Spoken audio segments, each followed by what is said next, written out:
Hi guys, this is Vinayak Puja, your best friend again in your cloud journey. Today we are going to talk about very popular compute service AWS Lambda. What are its benefits? Let's discuss.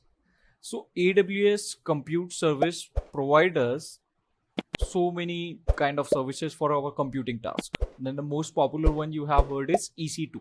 But EC2 is a kind of server which we have to manage. But here in the AWS Lambda that you can see on my screen, it is a serverless service provided by the AWS. Now, what is serverless? If we elaborate that point, it means that you don't have to worry about your server management, infrastructure management, and the scaling part or anything related to the server.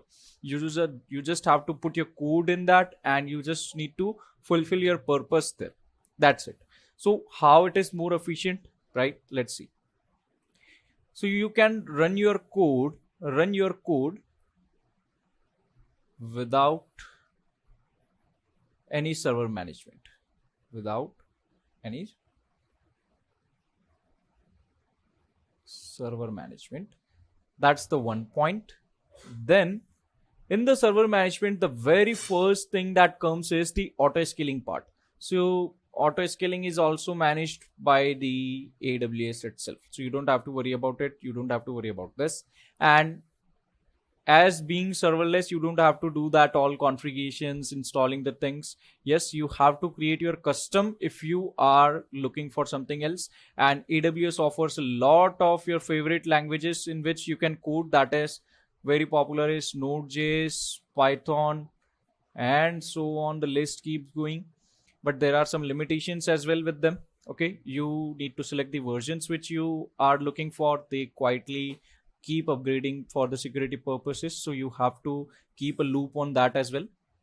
Now, how this is helping how AWS Lambda is contributing in the use case? What are the real life examples for this? Let's discuss those points. Web applications, you can easily drop your code there, and then you can use it as a web applications, right? Then you can use it as a machine learning purpose as well.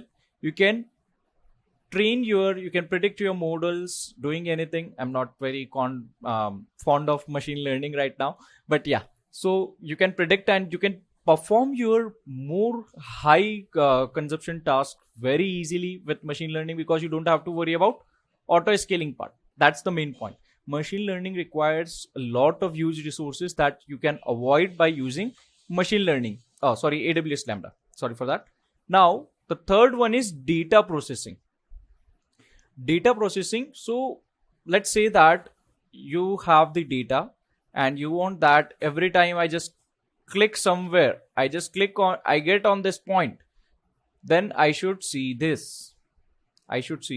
Or let's say that whenever I go near to my vehicle, the vehicle should automatically start, right? So that's a kind of trigger point that you are giving. So you can do that as well with the Lambda. You can trigger the Lambda. You can trigger the Lambda for a specific event. You can choose any AWS service which is compatible with the AWS Lambda. In our next video, I'm going to show you that how to do that. So we will be doing some small project of S3 and the Lambda function and how to show up things over there with the Lambda. So let's talk about this data processing. So you want that on this particular event. Let's say that event 1 is happening and I want the results of event 1, event R1. That's the results. I want that. So whenever the event 1 happens over and over again with the time, it should be working with this, right? So you have to keep in mind for this one that you can use this Lambda function for data processing as well, right? In our next video, I'm going to show you guys how to how to do the AWS Lambda configurations. So keep eye on my channel, like, share, and subscribe my YouTube channel. And thanks for watching this video. Have a good day, guys.